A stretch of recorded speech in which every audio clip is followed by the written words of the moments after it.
Hello friends, इस video में हम लोग एक बहुत ही अच्छा सा क्वेश्चन डिस्कस करेंगे परम्यूटेशन कॉम्बिनेशन का। ये क्वेश्चन बहुत ही अच्छा है, बहुत ही कॉमन क्वेश्चन है। एक बार आईआईटी एडवांस में पूछा गया था। एलसीएम हमें गिवन है, then we have to find the ordered pairs. Ordered pairs का मतलब क्या हो गया कि जैसे ए कॉमा बी में अगर 2,3 है तो 3,2 भी अगर इसके अंदर, तो ये दोनों दो डिफरेंट होंगे। इसका मतलब काउंटिंग 2 होगी। अनऑर्डर्ड पेयर्स का मतलब इनकी काउंटिंग 1 हो जाती है, उसको बोलते हैं अनऑर्डर्ड पेयर्स। तो ऑर्डर्ड पेयर्स हमें निकालना है।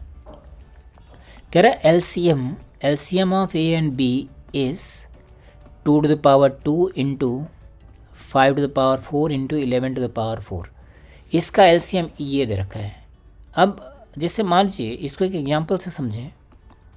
सपोज करो ए क्या लिखा होता है 2 to the power 2, 5 to the power 4 and 11 to the power 2। Suppose कीजिए ए हमारे पास ऐसा है। बी लिखा हुआ है 2 to the power सपोज कीजिए 1, 5 to the power 2 and this is 11। तो क्या इसका एलसीएम ये आएगा? नहीं आएगा, क्योंकि हमें यहाँ पे क्या चाहिए होगा, 11 to the power 4 चाहिए होगा। तो इसका मतलब जो हाईएस्ट पावर है, हाईएस्ट पावर दोनों में से किसी न किसी एक में तो होना ही चाहिए। बस यहीं से लॉजिक हमारा आ गया। अब इसको सभी को इंडिविजुअल, ये सारे प्राइम फैक्टर्स हैं, सारे प्राइम फैक्टर्स हैं। तो ए को क्या लिख दिया मैंने 2 to the power 2। अगर ये ए होता तो बी क्या बन सकता था? बी बन जाएगा 2 to the power 0। इसका एलसीएम कितना आएगा 2 to the power 2 या 2 to the power 1 या फिर 2 to the power 2 भी हो सकता है बी। आई होप इतना समझ में आया। तो अभी ये वाला केस हटा देते हैं। ऐसे ही बी मान लीजिए 2 to the power 2 होता तो बी ए कितना हो जाता है 2 to the power 0, 2 to the power 1। और एक हमने लिखा ए 2 to the power 2 है और बी भी 2 to the power 2 है, तभी भी इसका एलसीएम कितना आएगा? तो टोटल केस कितने बन गए? 2 यहाँ पे, 2 यहाँ पे और 1 यहाँ पे। टोटल 5 केसेस बन गए। आई होप समझ आया।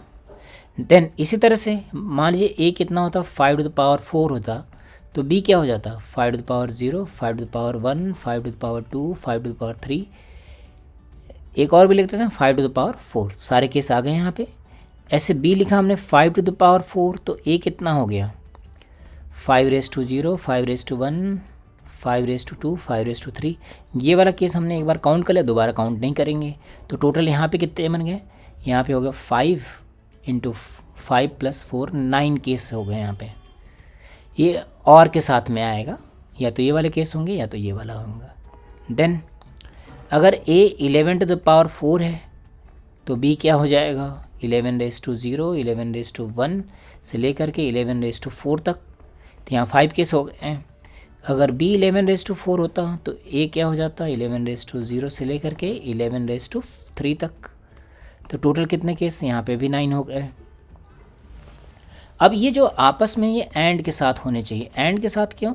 क्योंकि हमें इसका भी एलसीएम इतना चाहिए, इसका भी एलसीएम चाहिए, इसका भी एलसीएम चाहिए।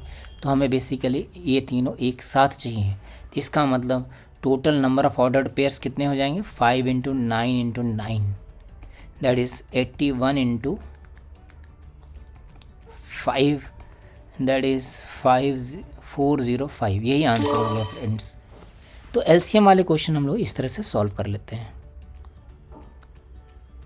आई होप आपको समझ में आया होगा फ्रेंड्स। एक बार मैं फिर से यहाँ पे थोड़ा सा आपको ये समझा देता हूँ कि किस तरह से हमने लिखा है।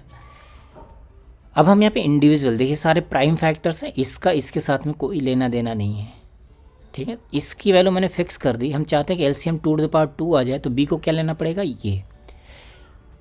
ऐसे हम चाहते हैं कि एलसीएम 2 to the power 5 आ जाए, तो मान लीजिए मैंने इसको 5 to the power 4 आ जाए, तो मैंने इसको मान लीजिए 5 to the power 4 ले लिया। तो ए की इतनी सारी पॉसिबिलिटी हो गई।